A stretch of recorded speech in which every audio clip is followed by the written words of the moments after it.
Los cuadros comparativos, didáctica para la enseñanza del texto y sus diferentes tipos.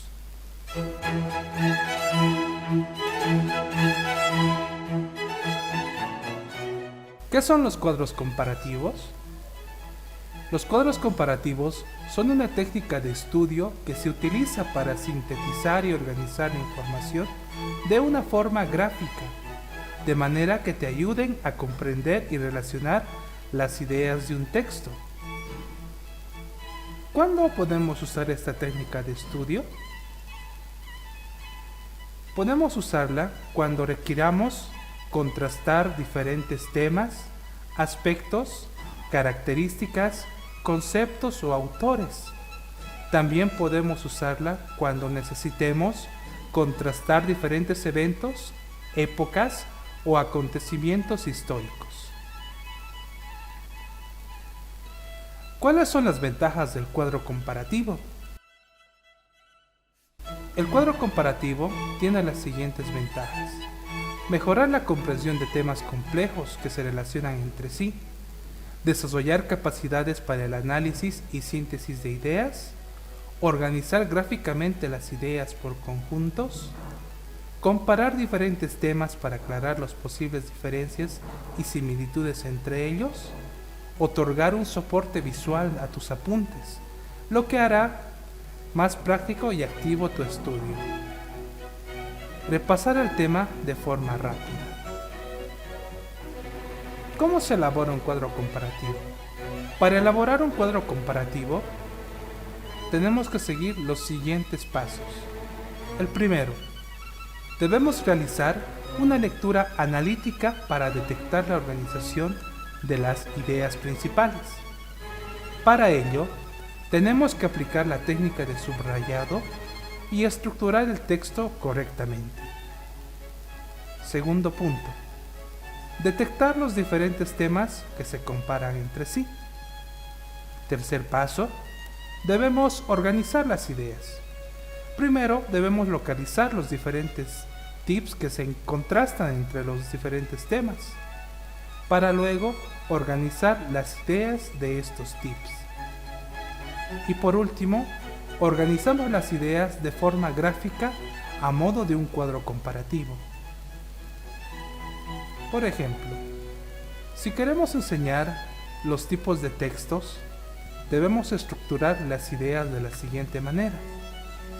En este ejemplo de tabla comparativa de tipos de textos, después de haber leído y analizado los tipos de textos que existen, en qué consiste el texto narrativo, el texto expositivo, el texto argumentativo, y comparar sus similitudes y diferencias, pasamos a este cuadro comparativo.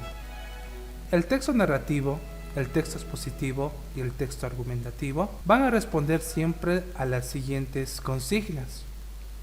Tienen intención comunicativa, siempre responden a una cuestión, podemos encontrar diferentes modelos de ellos y también tienen dentro de ellos un tipo de lenguaje, pero se diferencian de la siguiente manera.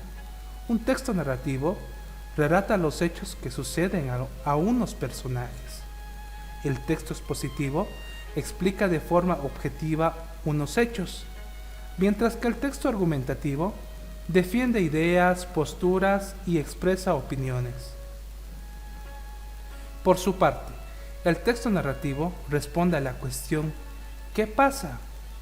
Nos preguntamos esto para crear un texto narrativo, pues de esta manera el texto pasa a explicar y responder esta cuestión, mientras que el texto expositivo responde a la pregunta ¿por qué es así?